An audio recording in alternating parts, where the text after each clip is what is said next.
de pensar, tudo eu vou rabiscando um pouquinho, vou anotando, e eu estava pensando um pouco sobre as adversidades que nos rodeiam, que nos cercam, que de forma repentina aparece para a nossa vida, os imprevistos, as situações alheias, fogem do nosso cronograma, da nossa agenda, fogem do nosso controle, e esses problemas, eles vêm sempre acompanhados de crises, né?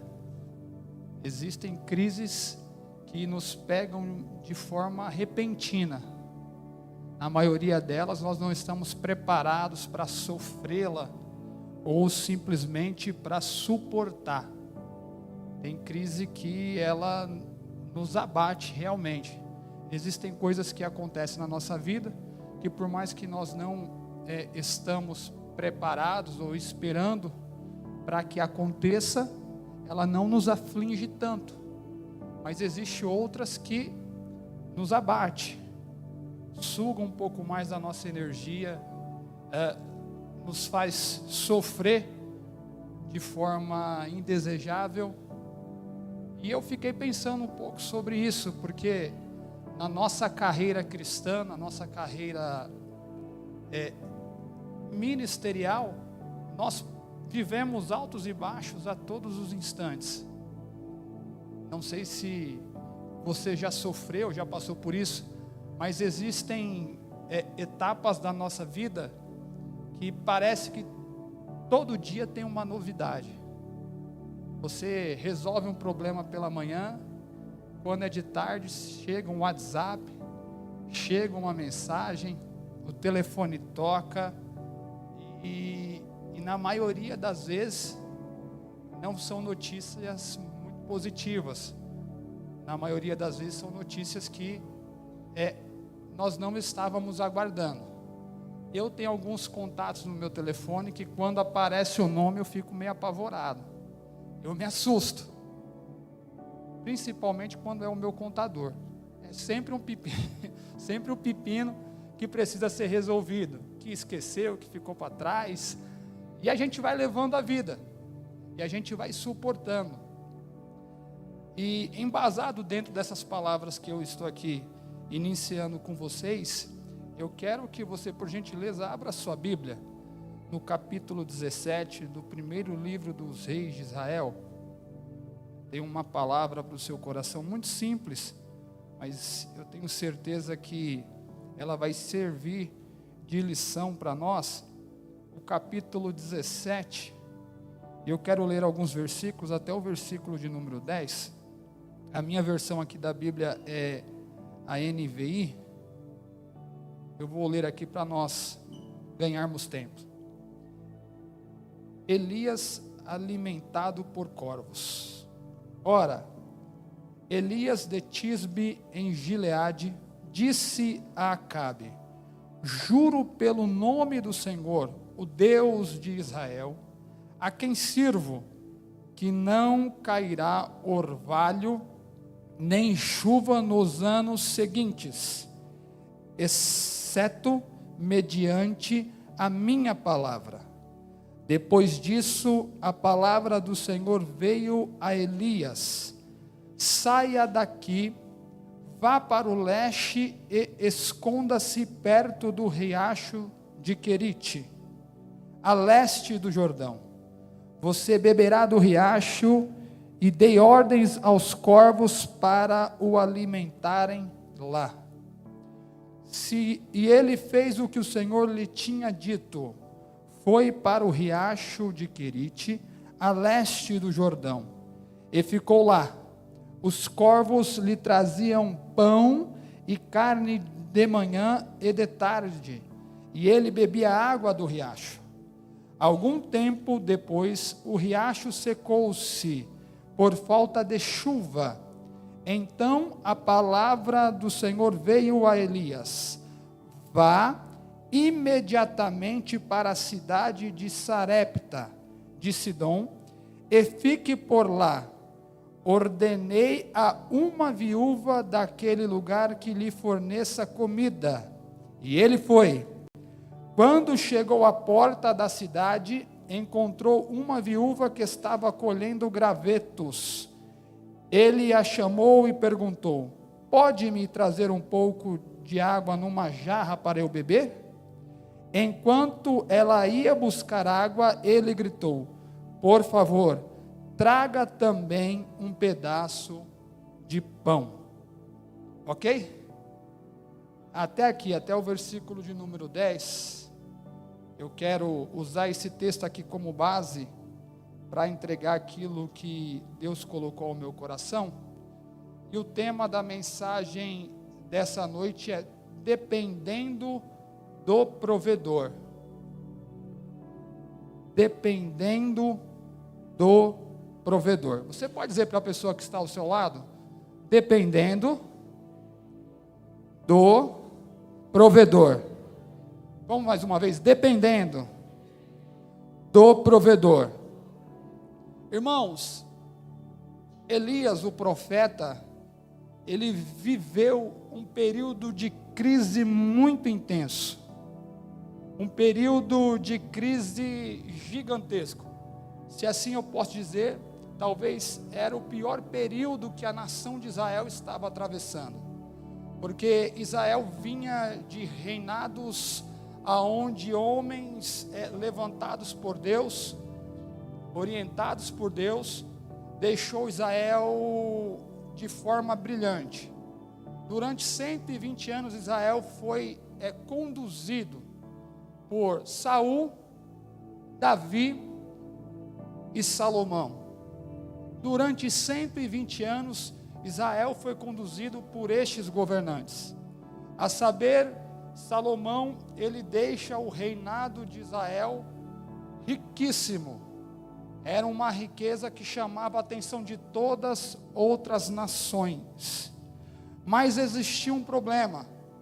Salomão veio a falecer.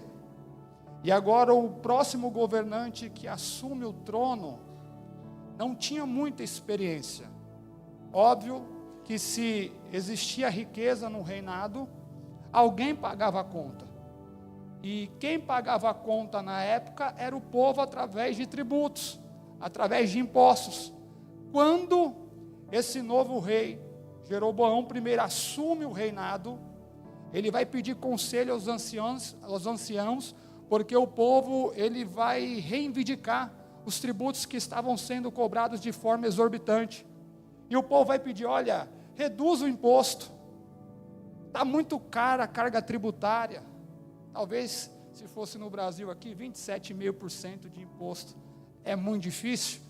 Imagine lá, o povo estava com a carga tributária gigantesca, e o povo vai reivindicar pedindo: olha, reduz o imposto, está muito alto, a gente não está suportando, nós estamos oprimidos por este valor.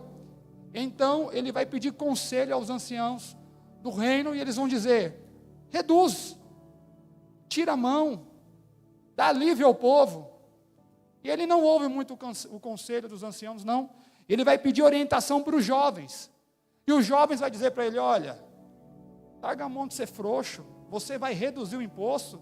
De forma alguma, aumenta a carga, porque se você não aumentar a carga, o povo não vai lhe obedecer. Jeroboão, achando pouco, aumenta a carga tributária do povo, os impostos sobem, e agora ele, com seu coração totalmente voltado, com a estratégia de construir templos em todo o seu reinado, para que levassem adoração a outros deuses para o povo, porque ele sabia que se o povo a qual ele estava tomando conta, o povo a qual ele estava ali conduzindo, fosse até Jerusalém, onde havia o templo para que o povo pudesse adorar, ele perderia a mão. E agora ele começa a conduzir o povo de forma totalmente errônea, de forma totalmente errada. O povo está totalmente disperso, não estão dando atenção a Deus, e agora Israel passa a viver um período muito difícil, um período muito caótico. Havia uma crise não só religiosa, mas havia uma crise econômica, uma crise institucional, A promiscuidade estava tomando conta do povo. Jeroboão, ele agora reina num período de 22 anos. E é um período caótico, difícil, aonde Israel está totalmente largada, jogada às traças. Não tem nenhum tipo de orientação divina. Agora Jeroboão coloca no seu coração que se ele aumentar a carga tributária, aumentar os impostos, ele vai conseguir com que o povo se submeta às ordens dele. E aí, o negócio começa a degringolar, porque começa a haver um assassinato dentro do povo. Jeroboão reina durante 22 anos, e durante 22 anos o povo sofre. Ele morre depois de 22 anos, seu filho assume o reinado. Eu estou trazendo esse cenário só para você entender aonde Deus quer nos levar. O filho dele agora assume o reinado durante 2 anos. E agora ele é assassinado, o filho de Jeroboão é assassinado por Baasa. Baasa assume o reinado, fica 24 anos. Quando o seu filho assume o reinado agora, e ele reina por 2 anos, também é assassinado. Existe uma crise gigantesca no povo de Israel. Zenri assume o trono novamente agora. E o negócio está tão feio no meio do povo, está tão difícil, que o rei que agora acaba de assumir o governo, o povo se rebelia de forma tão estrondosa contra ele, que ele fica trancado no palácio por 7 dias, e quando não havia mais alternativa, a Bíblia vai dizer que ele taca fogo no palácio e se mata. A crise, ela está tomando conta de tudo. Onri assume o governo agora, e após Onri assumir o governo, ele veio a falecer. Nós chegamos no texto que nós acabamos de ler. Acabe assume o reinado em Samaria e toma conta de todo Israel. E é nesse período que eu estou aqui trazendo luz a você, que um homem aparece no cenário bíblico. Havia uma crise gigantesca no meio do povo de Deus. E no meio de toda essa crise, Deus levanta um homem para mudar a história da nação. A Bíblia vai dizer no versículo 1 que nós lemos, que Elias de Tisbe, o tisbita, Elias não era filho de profeta, não vinha da família sacerdotal, ele era de um vilarejo muito pequeno, encrustado nas montanhas de Gileade, e Deus levanta Elias para profetizar, mas Elias, ele aparece no cenário bíblico para profetizar simplesmente para o rei Acabe. Deus levanta Elias e fala: Elias, você vai ser profeta, mas você vai profetizar de forma diferente. Eu vou te pôr dentro do palácio para que você profetize contra o rei Acabe. E a Bíblia vai dizer que Elias aparece para o rei Acabe e vai dizer: juro pelo nome do Senhor, o Deus de Israel a quem sirvo, que não cairá orvalho nem chuva nos anos seguintes, exceto mediante a minha palavra. Sabe por que Deus levanta Elias para profetizar contra o palácio? Porque o povo de Deus estava considerando a prosperidade que estava havendo no meio da nação. Há outros deuses, a chuva que caía, o orvalho que corria, o rebanho que reproduzia, o povo estava declinando o coração deles para outros deuses. Aí Deus vai levantar Elias para profetizar contra Acabe e dizer: Acabe, segundo a minha palavra, juro pelo nome do Senhor Deus de Israel a quem eu sirvo, que não cairá orvalho. Ou seja, Acabe, O Deus que nós servimos é o Deus dono dos céus e da terra e de tudo quanto a terra produz. E segundo a minha palavra, conforme Deus me levantou, você nem me conhece, você não sabe quem eu sou, você não sabe de onde eu vim, nem sabe qual é a minha família, mas Deus me levantou para profetizar contra você e dizer ao povo de Israel que segundo a minha palavra não cairá chuva sobre a terra e nem orvalho sobre ela, exceto quando eu disser que vai chover novamente.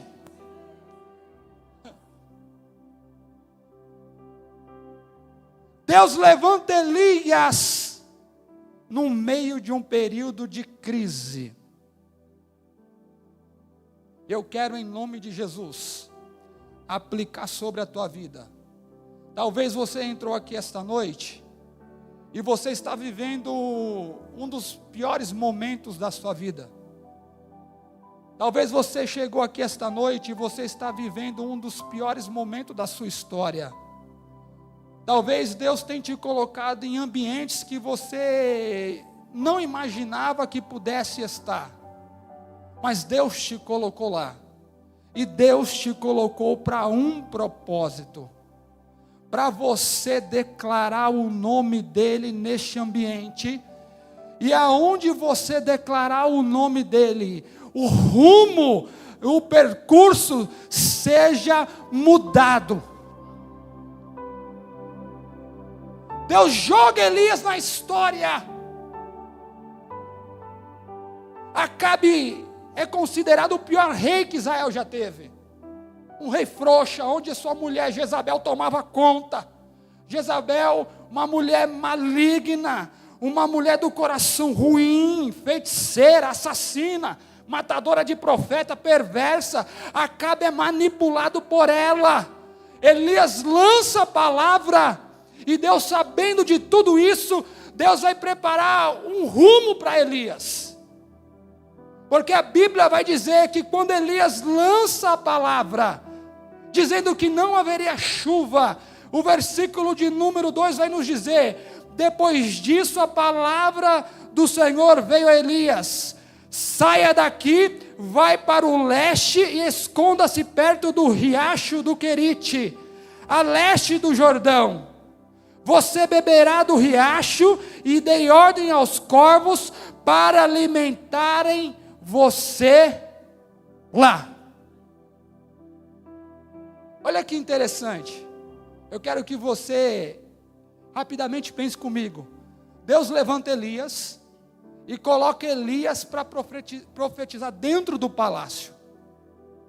É um lugar pomposo, luxuoso. É um lugar confortável. Mas Elias profetiza e Deus fala para Elias: Elias, agora você vai se levantar e você vai sair do palácio e você vai para o deserto do Querite. Você vai andar para lá. A região geográfica onde Deus vai levar Elias agora não é uma região muito favorável. E o interessante que lá só tem um fiapo de riacho, uma veia de água. Deus vai levar Elias para lá e vai dizer para Elias: Elias, você vai para lá, porque eu já dei ordem para que os corvos te sustente. Às vezes a região geográfica que nós estamos não é onde nós queríamos estar. Às vezes a região geográfica que nós habitamos não é onde nós queríamos habitar. Mas coisa boa é estarmos aonde Deus quer que ali estejamos. Talvez você tenha relutado, porque o lugar aonde você está não é o lugar que você projetou para a tua vida. Talvez você tenha relutado, porque o lugar aonde você trabalha não é o lugar que você planejou para a tua vida profissional. Talvez você tenha relutado, porque o lugar que você desenhou para a tua família não é o lugar onde você reside hoje. Talvez você tenha relutado, porque ministerialmente falando, não é a condição que você queria estar. Mas tenha convicção na tua alma, não importa a região geográfica que você está habitando hoje, o que importa para nós, se o lugar onde nós estamos, é o lugar que Deus reservou para a nossa história. Elias sai do palácio, Deus o leva até o ribeiro do Querite, ele anda quase 200 quilômetros no seu percurso, sem entender nada, mas Deus vai mostrar para Elias, no decorrer da sua caminhada cristã, que a fidelidade a Deus lhe proporcionaria coisas extraordinárias. Eu quero, em nome de Jesus Cristo, declarar sobre a tua vida. Talvez o ambiente geográfico onde você está agora, não é o que você desejou para você, não é o que você projetou para a tua história, não é o que você projetou para a tua família. Talvez a tua vida financeira não está da maneira que você desenhou, mas eu quero dizer algo para você, não importa a condição, o ambiente, nem a maneira que você se encontra, o que vale sobre a nossa vida, se é o lugar onde Deus designou para nós. Se este é o lugar que Deus designou para nós, fica tranquilo, fica em paz, porque as coisas vão se ajustar.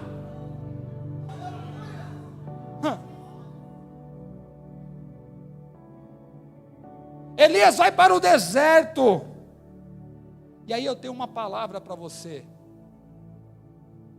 Deserto para nós que somos crentes não é um acidente de percurso, não. Mas deserto para nós que somos cristãos é a agenda de Deus para a nossa vida. É a agenda de Deus para a nossa vida. O texto vai dizer que ele vai para o leste do Jordão, e lá Deus vai dar uma ordem a Elias dizendo: você beberá do riacho, e dei ordens aos corvos para o alimentarem lá. Talvez você está numa situação tão delicada, tão tênua, tão difícil, que você não consegue enxergar a provisão de Deus para a tua vida. Você não consegue enxergar a saída de Deus para a tua casa. Mas se você estiver no ambiente, no local, na localidade, na localização, no Waze de Deus, no GPS de Deus, fica tranquilo, por mais que você não consiga enxergar da onde virá a resposta para a solução do seu problema, há uma palavra de Deus reservada para a tua vida aqui hoje. Fica tranquilo, porque o Deus que nós servimos, a Bíblia está falando, não sou eu, é o texto que está dizendo, que Ele já deu ordem para que os corvos, Ele traga alimento até você, e lá haverá um ribeiro, uma veia de água, e haverá um fiapo de água reservado para a tua vida. Ei, deixa eu declarar em nome de Jesus Cristo, por mais que as circunstâncias que você esteja enfrentando pareça não ter saída, pareça não ter resposta, Deus está falando conosco aqui essa noite. Eu já ordenei para que isso tudo seja resolvido. Eu vou muito além, explodiu no meu coração. Deus já deu ordem para que o juiz dê a sentença favorável a você. Deus já deu ordem para que essa enfermidade saia do seu corpo, do seu ente querido, do seu familiar. Deus já deu ordem para que a providência chegue na tua casa, chegue na tua mão, para que o recurso te acompanhe, para que ele te alcance. Deus já deu ordem ao seu respeito aqui essa noite.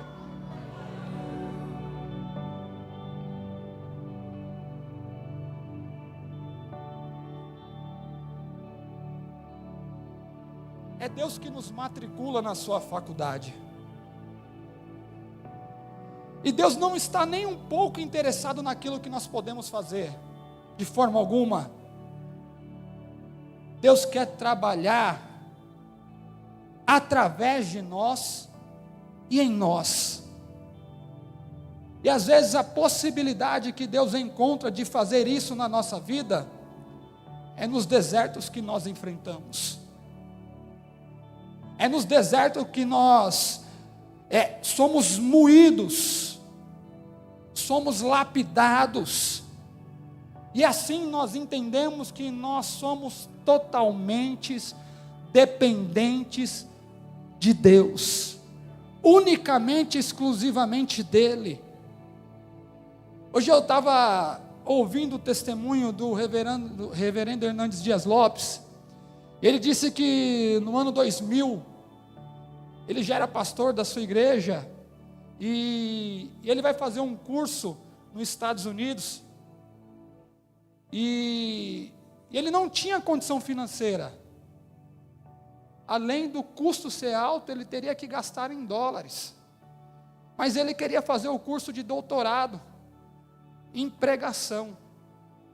Era um desejo do coração dele, e a igreja aqui no Brasil não tinha condições de manter, e ele também disse que ele não achava viável ele ter que ir para os Estados Unidos, a igreja aqui ter que sustentá-lo. Mas mesmo assim a igreja reserva $2.300 para que ele fosse transferido para os Estados Unidos com toda a sua família. E chegando nos Estados Unidos, ele vai comprar um carro velho, ele disse, é um estudante. E aí, o lugar onde ele foi, ele ouvia dizer que a escola era boa, mas quando chega lá com toda a sua família, a escola não era boa. Ele disse que teve que pagar escola para os filhos. E ele falou que achava injusto. Havia uma senhora que morava com ele aqui no Brasil há mais de 30 anos. Ele falou, eu preciso cuidar dela, não posso abandoná-la. Ela morou com a gente tanto tempo. E ele reservou também desses $2.300 uma quantia para cuidar dessa senhora. Ele falou, o meu dízimo já é descontado automaticamente, já fico só com quase $2.000, tenho que pagar, comprar um carro, colocar gasolina e estudar. Quando ele foi fazer a conta, a despesa dele dava quase $4.000. Ele falou, eu ganho $2.300, vim para estudar, não posso trabalhar, como que eu vou viver? E ele vai dizer que de repente o seu telefone toca, e ele recebe um convite para ir pregar numa outra cidade, se eu não me engano no estado da Pensilvânia. E ali, ele ministra e ele prega, e ele diz que ele fala de tudo aquilo que Deus coloca no coração dele. E quando ele acaba de pregar, o pastor olha para ele e fala assim para ele, pastor Hernandes, eu sei que estudante é duro, não tem dinheiro para nada, o senhor veio para estudar. E quem é estudante não tem como trabalhar, então não tem dinheiro nenhum. Diz que o pastor falou na lata, estudante é duro. Enquanto o senhor estava ministrando, Deus colocou no meu coração de nós levantarmos uma oferta aqui para o senhor. Deus colocou no nosso coração de nós levantarmos uma oferta. E Deus falou comigo que eu devo ajudá-lo mensalmente. Ele falou que ficou surpreso porque o carro que ele havia comprado era um carro velho e ainda estava quebrado. E a despesa do carro era $1.300. E ele disse, pastor, fique à vontade. E aí naquele dia, isso, nós estamos falando de 24 anos atrás, a igreja, ela arrecadou naquele dia quase $6.000. E deu na mão dele, disse, pastor, Deus mandou te abençoar. E além do mais, pastor, nós vamos assumir o senhor como estudante aqui nos Estados Unidos, e nós vamos lhe enviar uma quantia mensal que vai te ajudar. Ele disse que a partir desse momento, ele recebeu mais de 21 convites, seguido daquele que ele estava ali atendendo, aonde deu condição de ele se sustentar nos Estados Unidos. Sabe o que eu quero dizer para você aqui? Que quando nós estamos na localidade, na geografia, na localização, no GPS de Deus, na vontade de Deus, na posição de Deus, no lugar onde Deus quer que nós estejamos, no ambiente onde Deus quer que nós estejamos. Nós não precisamos nos preocupar com nada, porque o Deus que dá a ordem para nós irmos é o mesmo Deus que dá a ordem para que os corvos nos alimentem. Ei, deixa eu trazer luz ao seu entendimento. Se você entrou aqui essa noite agoniado, desesperado, apavorado, com seu coração totalmente fragmentado, porque você não sabe como vai ser a sua semana, amanhã é segunda-feira, é um monte de problema, é um monte de dificuldade, é um monte de situação, é responsabilidade financeira. Eu tenho uma palavra de Deus para a sua vida. Fica tranquilo que o Deus que te colocou na sua posição é o Deus que vai providenciar tudo aquilo que você necessita.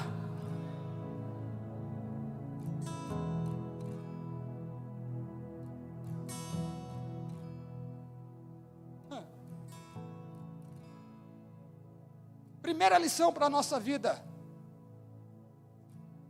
deserto não é um acidente, mas é a agenda de Deus para nós. Deus arranca Elias do palácio e o leva para o deserto. E Elias vai. Chega lá, Elias vai ser surpreendido pelos corvos que o alimenta e pela água daquele ribeiro do Querite que servia para matar a sua sede. Mas eu quero ir para a segunda lição. E a segunda lição também, ela é muito interessante para nós. Porque a segunda lição que eu quero aqui deixar cravado no seu coração é que no deserto você precisa depender do provedor e não da provisão. No deserto nós precisamos entender que nós dependemos do provedor e não da provisão. Diga para a pessoa que está ao seu lado: no deserto, você precisa entender que você depende do provedor e não da provisão.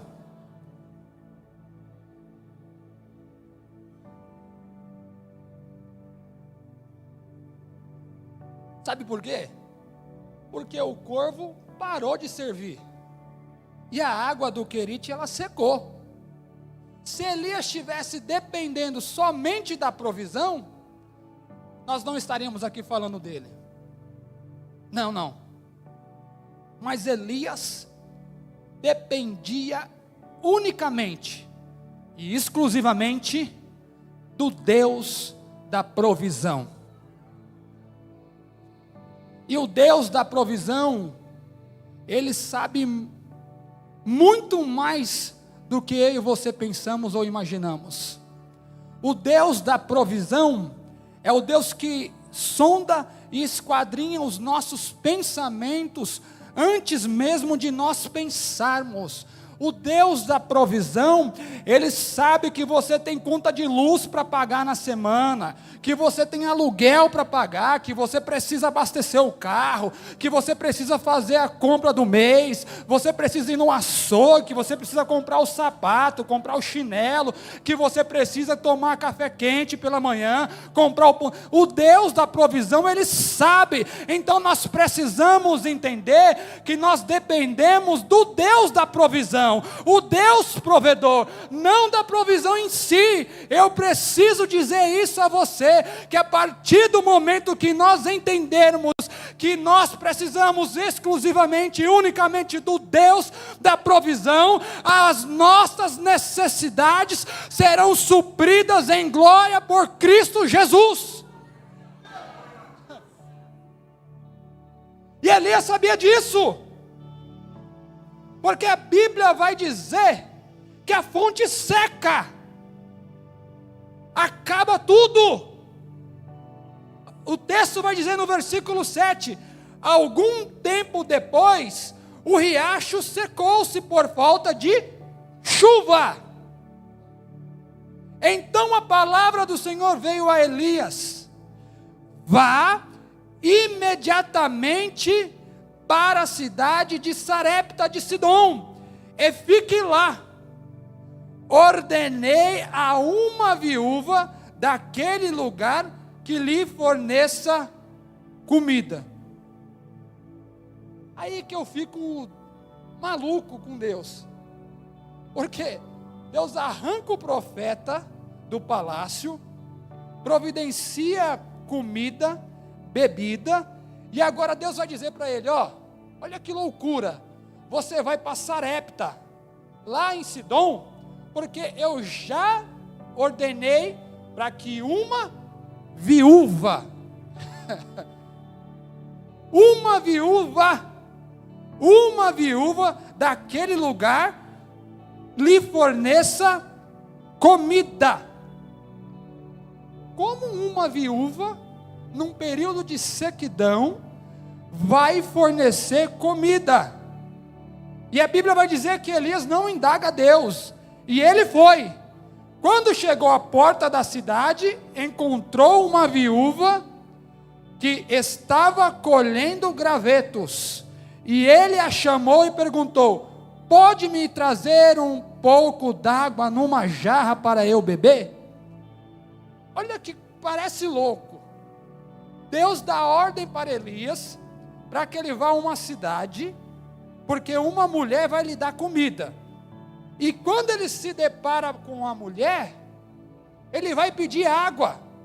E a mulher nem imaginava que o cara que havia mandado o céu cerrar, estava na frente dela e estava pedindo água. Ele vai para a cidade, atrás de uma viúva, e ele está com sede, e ele está debaixo da ordenança de Deus, que está dizendo para ele: você vai até lá, porque eu já mandei que uma viúva lhe dê comida. E quando ele se depara com ela, ele vai pedir água para ela. Deus não pediu para ele ir até lá porque ela ia dar comida? E por que ele pede água? Parece uma loucura. Ele chega e fala: olha, eu trago uma jarra com água. E quando ela está indo buscar água, a Bíblia vai dizer que ele grita: por favor, versículo de número 10, traga também um pedaço de pão. A mulher estava até indo buscar água, mas quando ele grita e fala para ela: também queria um pedaço de pão, a Bíblia vai dizer que ela volta e fala para ele: eu juro pelo nome do Senhor teu Deus, que não tenho nenhum pedaço de pão, só um punhado de farinha num jarro, e um pouco de azeite numa botija. Estou colhendo uns 2 gravetos para mim e para meu filho, para que comamos e depois morramos. Ele pede água para a mulher, que era uma viúva, que na verdade Deus havia lhe dado uma ordem para ele ir até lá, porque ela tinha comida. Ele pede água, ela não recusa, mas agora ele pede o pão, e ela fala: peraí, pão não, água até te dou, mas comida eu não tenho. Mas Deus não havia dado a ordem para ele que ela iria sustentar? Sim ou não, igreja? O texto está dizendo que Deus fala para ele: vai até lá, porque eu já deixei uma viúva orientada para te dar comida. E quando ele pede água, ela não recusa, mas quando pede comida, ela fala: não tenho comida. Ué, Deus não mandou ele pedir ir até lá, porque Deus iria dar comida para ele? Aí Deus vai falar para Elias: Elias, eu te levantei como profeta, rapaz. Eu vou te levar para um lugar onde a escassez está tão intensa, está tão grande, que a mulher não vai entender nada, mas sou eu que estou te levando para esse lugar, para que você gere um milagre na vida dela. Eu falei para você, Elias, que ela vai te dar comida. E se eu falei, Elias, está falado. Elias pede água, ela não recusa. Ela não recusa. Ela não recusa de dar água para ele. Mas quando ele pede comida, ela fala: eu não tenho nada. Juro pelo nome do Senhor, o teu Deus, que não tenho nenhum pedaço de pão, só um punhado de farinha num jarro, e um pouco de azeite numa botija. estou colhendo os 2 gravetos para levar para casa e preparar para uma refeição para mim e para o meu filho, para que comamos e depois morramos. Olha só, até Elias chegar, a sentença que estava direcionada para essa casa era uma sentença de morte, de falência. A mulher já estava com o seu coração voltado para isso. Eu vou colher os gravetos aqui, eu tenho um pouco de farinha, vou fazer um pedaço de pão, de bolo, nós vamos comer e vamos esperar a morte. Mas quando o homem de Deus se apresenta para a casa desta viúva, ela não está entendendo nada, porque ele chega pedindo água, mas quando ele põe os pés lá dentro, ele está trazendo a vida para dentro daquela casa, dizendo para a mulher: você nem sabe quem eu sou, foi eu quem disse que o céu seria cerrado e não queria mais água nem orvalho sobre a terra.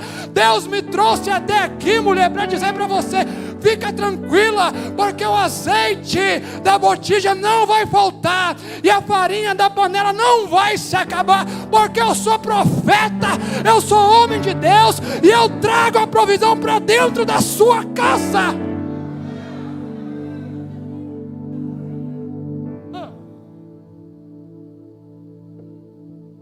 Eu não disse para você que se você estiver no ambiente que Deus quer que você esteja, você passa a ser o portador da providência e da bênção para outras pessoas. Eu preciso profetizar para a tua vida. Talvez você não tenha entendido a localização geográfica que Deus tem te colocado. Talvez você não tenha entendido o local que Deus tem te levado. Talvez os ventos tenham soprado para rumos que você não esperava. Mas eu tenho uma boa notícia de Deus para a tua história. O ambiente, o local que Deus tem te levado, Ele está te levando porque Ele tem um propósito para a tua vida. Por mais que os seus opositores, que os seus acusadores, que as pessoas que te rodeiam não entendam quem você é, não entendam o teu chamado, não entendam do teu ministério, Deus te levou para este lugar, porque você é portador da vida, é portador da bênção, é portador da grandeza de Deus, e aonde você colocar a planta dos teus pés, Deus trará a bênção para esta casa, para esta família, para este emprego, para este ambiente onde você está localizado.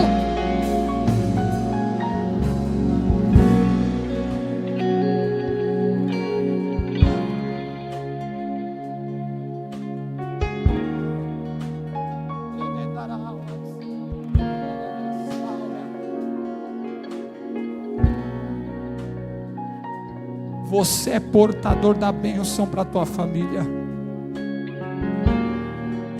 Por mais que as portas estejam fechadas aparentemente, por mais que o ribeiro seque, que você não veja providência de forma alguma, de lugar algum, você é portador da bênção para a tua família.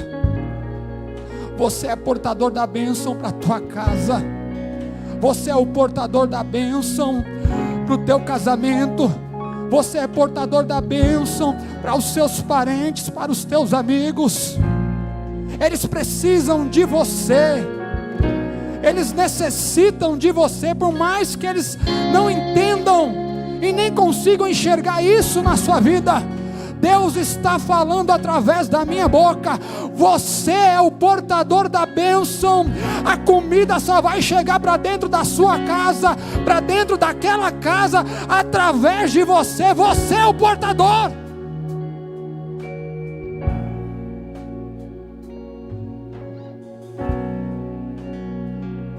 Você já se deu conta do quanto de responsabilidade que você carrega sem você mesmo querer?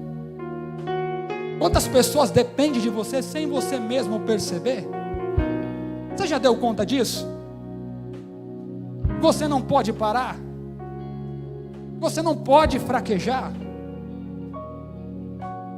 Você já se deu conta disso? Você já percebeu isso? Que todo mundo pode ter momentos de choro, de tristeza, mas você sempre tem que estar firme.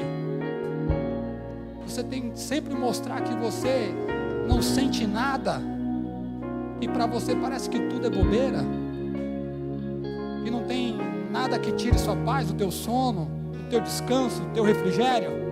Você já percebeu isso? É porque você está na mesma condição do profeta Elias. Ele chegou para dentro dessa casa que havia uma sentença de morte.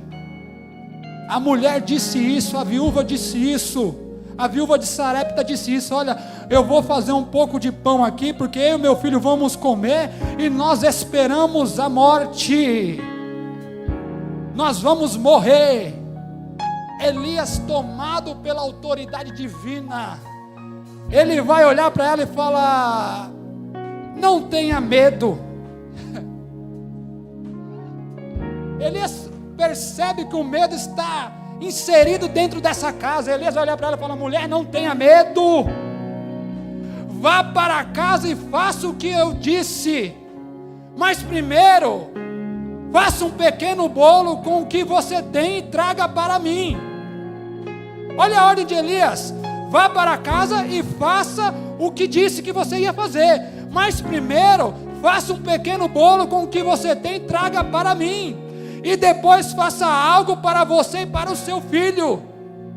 Olha que loucura. Elias vai dizer: olha, faz tudo o que você falou que ia fazer, mas você faz primeiro para mim, e depois você faça para você e para o seu filho. Olha a fé de Elias. Ele já está dizendo para ela: ó, você disse que só tinha comida para você e para o seu filho, mas eu já estou falando para você que você vai ter condição de produzir para mim e para o seu filho. Ele que está dizendo. E aí Elias vai soltar a palavra profética para essa casa e vai quebrar toda a maldição, porque ele diz assim: pois assim diz o Senhor, o Deus de Israel: a farinha na vasilha não se acabará, e o azeite na botija não secará, até o dia em que o Senhor fizer chover sobre a terra. Sabe o que Elias está dizendo, pastor Mauro? Foi eu que dei a ordem para não cair água, e eu estou dando a ordem para dentro da tua casa que não vai faltar comida e não vai faltar mais nada, porque foi eu que disse para não cair água. Então quando voltar a chover, a ordem é minha também, está tudo na minha mão. Deus é comigo, Deus está comigo no controle de todas as coisas. Deixa eu declarar para a tua vida, meu irmão e minha irmã que me ouve aqui essa noite, você que me ouve através das redes sociais, fica tranquilo, porque assim diz o Senhor: a farinha na panela não vai se acabar, e o azeite da botija não vai faltar, porque o Deus que nós servimos está no controle de todas as coisas. É Ele que cuida de você, não é a política, não é o presidente, não é o prefeito, não é o deputado, não é ninguém que está à sua volta, é o Deus de Elias que está falando para mim e para você: não vai faltar nada.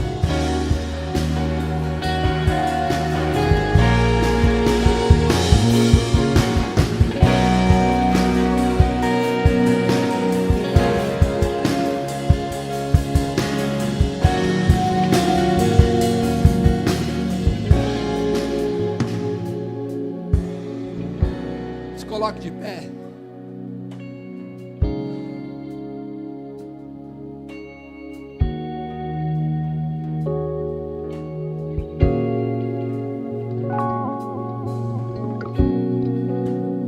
Ela foi e fez conforme Elias lhe disse, e aconteceu que a comida durou muito tempo para Elias e para a mulher e sua família, pois a farinha na vasilha não se acabou, e o azeite na botija não se secou, conforme a palavra do Senhor proferida por Elias. Deus está derramando autoridade para algumas pessoas aqui essa noite. Deus está dando autoridade para algumas pessoas aqui essa noite. Você vai chegar na sua casa e você vai pôr o pé firme lá dentro, e você vai profetizar: assim diz o Senhor, a farinha da panela não vai faltar, e o azeite da botija não vai se secar. Você tem essa ousadia de fazer isso na sua casa hoje? Você pode cravar, hoje é dia 21, dia 20, eu não sei que dia que é, dia 21 de abril de 2024, você vai entrar na sua casa, e você vai dar ordem lá dentro, você vai colocar o seu pé lá, vai pisar lá dentro e vai dizer: a farinha da panela não vai faltar, e o azeite da botija não vai secar, porque essa autoridade Deus está entregando para você aqui essa noite. Você vai ter condição de arcar com seus compromissos, você vai ter condição de arcar com as suas responsabilidades. O Deus da providência, o Deus que nós servimos, está falando para nós aqui essa noite: dependa de mim que sou o provedor, não dependa da provisão, sou eu que dou a ordem, sou eu que cuido, sou eu que zelo, sou eu que guio, sou eu que conduzo. Você vai entrar dentro da sua casa onde vai dizer: doença, vai embora daqui hoje, depressão, pode retirar daqui hoje, angústia, vai embora daqui hoje, vício do inferno que tem atacado os meus filhos, vai embora daqui hoje. O vício do álcool, do tabagismo, da pornografia, vai embora aqui hoje. O vício do adultério, vai embora hoje. Você não tem mais poder, assim diz o Senhor.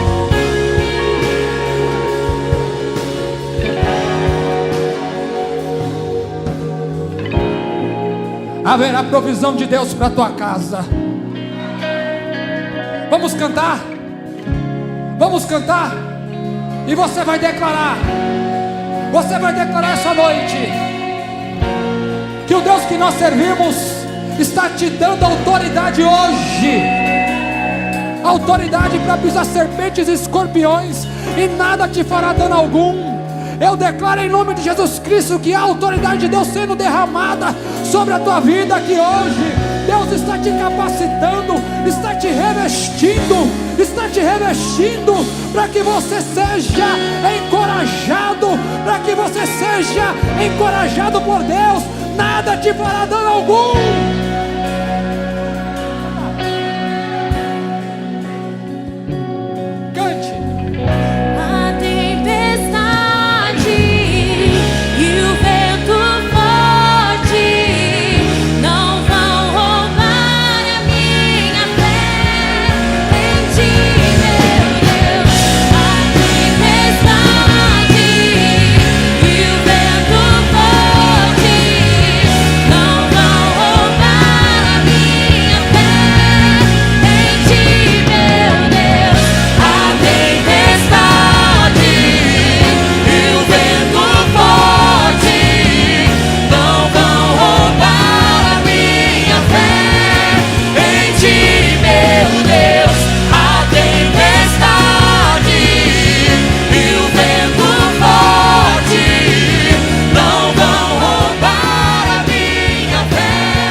De novo, eu creio em Ti.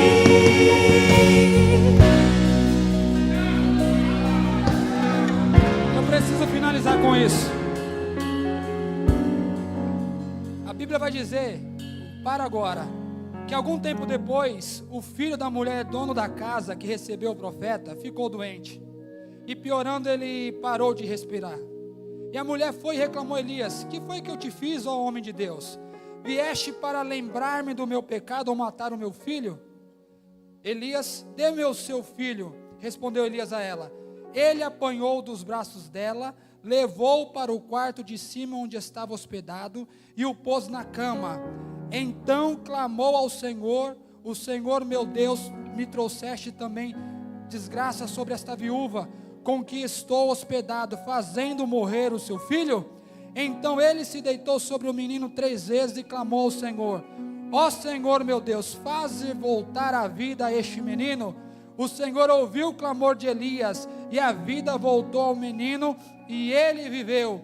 Então Elias levou o menino para baixo, e entregou a mãe e disse: veja, o seu filho está vivo. Então a mulher disse a Elias: agora sei que tu és homem de Deus, e que a palavra do Senhor vindo da tua boca é a verdade. Deixa eu dizer isso aqui para você, para a gente finalizar. Elias, ele entrou dentro dessa casa, Deus usou ele para trazer a providência para essa família, mas o filho da viúva falece, e a mulher vai acusar Elias, dizendo: não, você me trouxe desgraça, você me trouxe a morte, porque nós já íamos morrer, e eu já estava tudo certo, mas agora você me trouxe expectativa, e meu filho morreu. Elias não vai confrontar a mulher em um sequer momento, porque ele sabia daquilo que ele carregava. Ele não tinha dúvida do ministério que Deus havia entregado a ele, ao ponto de Elias olhar para essa mulher, pegar o filho no braço e levar para o quarto dele e soprar 3 vezes. Ele vai reclamar com Deus, ele não vai falar nada para a mulher. Aí Deus gosta tanto da atitude de Elias, que Deus vai falar: Elias, até hoje ninguém viveu o milagre da ressurreição, mas eu vou te usar para ressuscitar esse menino, para mostrar que eu sou Deus na sua vida, e para mostrar para essa mulher que você verdadeiramente é homem de Deus. Levante as suas mãos aos céus por 1 minuto, por favor, porque explodiu no meu coração. Eu não sei se de repente você vai viver o mesmo milagre que Elias viveu, que foi o da ressurreição. Deus deu esse presente a ele, o primeiro milagre da ressurreição da Bíblia. Mas eu quero declarar e profetizar em nome de Jesus Cristo, que você, ainda esta semana, você vai viver uma experiência tão sobrenatural com Deus, que vai surpreender todos que desacreditavam do teu chamado, do teu ministério, da tua família, e eles vão ter que falar conforme esta viúva disse que verdadeiramente Deus é na vida do profeta Elias. Eles vão ter que ver que Deus é Senhor da tua vida, que Ele é Senhor da tua casa, e que é Ele que cuida de você. Se você acredita, dê uma salva de palmas para Jesus aí. Glória a Deus.